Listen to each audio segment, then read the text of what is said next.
똑똑하거나 IQ가 높거나 스펙이 높은 사람들을 말할 때 흔히 뇌생남, 뇌생녀라는 단어를 많이 사용하곤 하죠. 이런 뇌생남, 뇌생녀들이 학문 분야가 아닌 연예계에도 다수 존재하는데요. 오늘 알아볼 아이돌은 비상한 두뇌와 함께 완벽한 인성으로 싫어하는 사람이 없다는 그 아이돌, 바로 레드벨벳의 손스윗 웬디입니다. 시작하기 전에 좋아요와 구독 누르는 거 잊지 마시고요. 영상에 나오지 않은 웬디의 특징이나 입덕 포인트가 있다면 댓글로 꼭 남겨주세요. 1994년 2월 21일 서울 성북구에서 태어난 웬디의 본명은 손승환입니다. 웬디라는 이름은 아빠가 직접 지어주신 이름으로 도움을 주는 친구라는 뜻을 가지고 있는데요.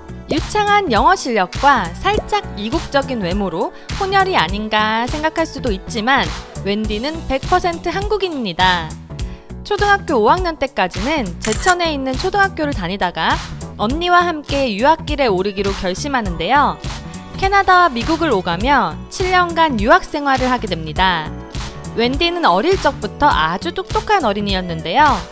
미국 미네소타주 수학경시 대회에 나가 1600명 중 5등을 하고 매 학기 우수 장학생으로 선정될 만큼 학교에서도 인정받는 엘리트 학생이었죠.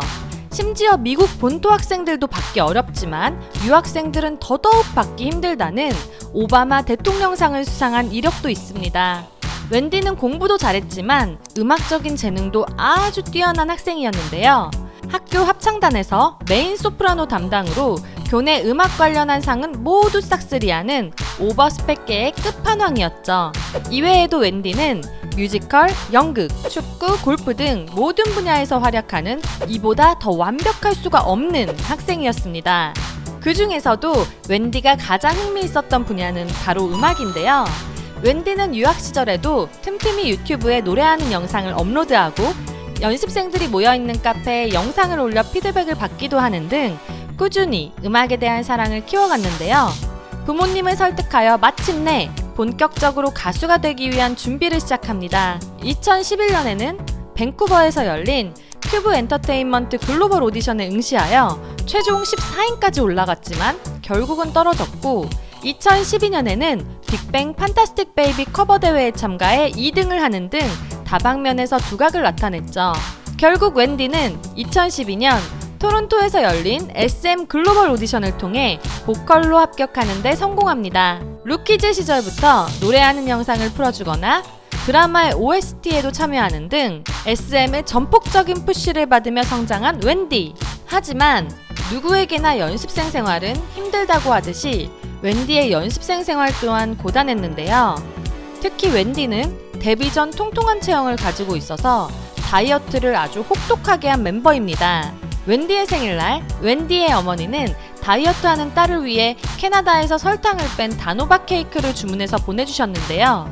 어머니가 꼭 한 입이라도 먹어야 한다고 해서 조금 먹었다가 회사에서 아주 크게 혼난 적이 있다고 합니다. 웬디는 그때 너무 서러워서 어머니께 화풀이를 했다고 하는데요. 결국 15kg 감량에 성공하며 SM 연습생 치고는 짧은 1년 6개월이라는 연습 기간만을 거치고 데뷔조에 들게 됩니다. 데뷔 전부터 웬디는 새 걸그룹의 메인 보컬을 맡을 거라는 소문이 무성했는데요. 기대에 부응하듯 레드벨벳의 시원한 고음을 담당하게 된 웬디.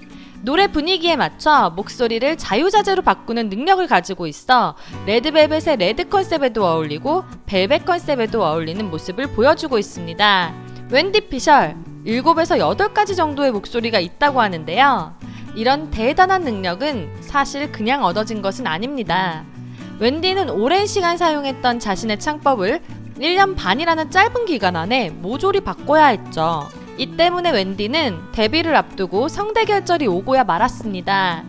하지만 데뷔 날짜는 정해졌기에 웬디는 치료를 받을 새도 없이 그 상태로 데뷔를 할 수밖에 없었는데요. 그럼에도 불구하고 웬디는 해피니스에서 샤인 온 미 파트로 쭉쭉 뻗는 사이다 보컬을 보여주고 이후에도 복면가왕에 나와 가왕 자리를 차지하는 등 지금까지도 SM 메인 보컬의 계보를 잇는 어마무시한 실력을 보여주고 있습니다.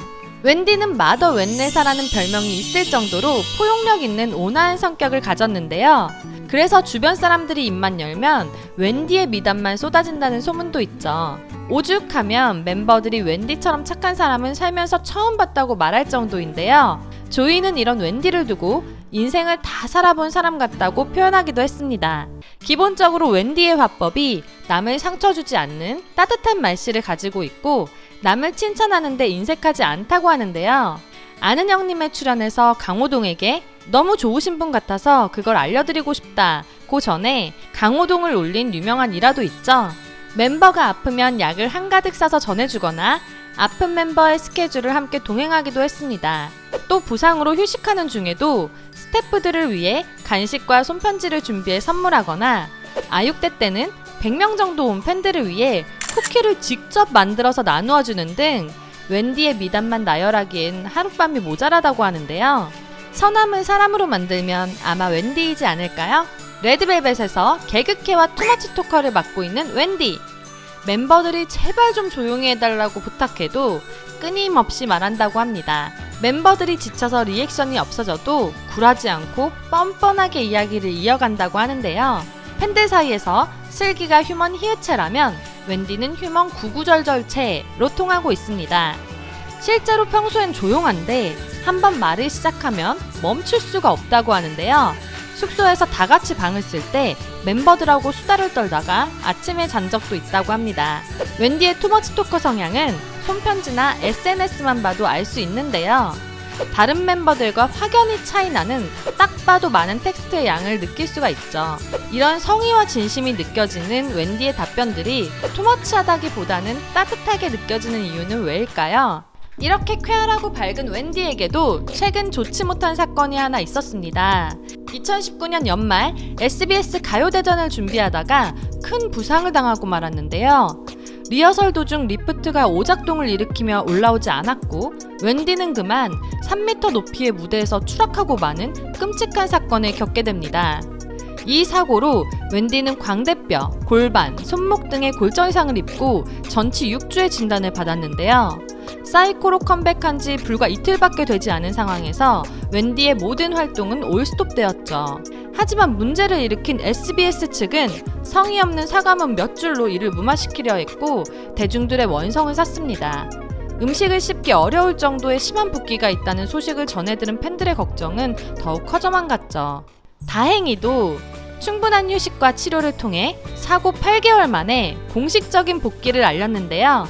아직 오프라인 스케줄을 소화할 정도는 아니지만 보아의 데뷔 20주년을 축하하는 SM 스테이션에 참여하며 드디어 웬디의 본격적인 컴백을 기대할 수 있게 되었습니다. 어서 빨리 완쾌돼서 밝은 모습으로 레벨업 앞에 나타났으면 좋겠네요. 두유람이 응원하겠습니다. 화이팅! 오늘 이야기는 여기까지입니다. 웬디의 이야기 재미있으셨나요? 그렇다면 좋아요와 구독 꼭 눌러주시고요. 자세히 알고 싶은 아이돌의 이야기가 있다면 댓글로 남겨주세요. 그럼 다음 영상으로 만나요. 안녕!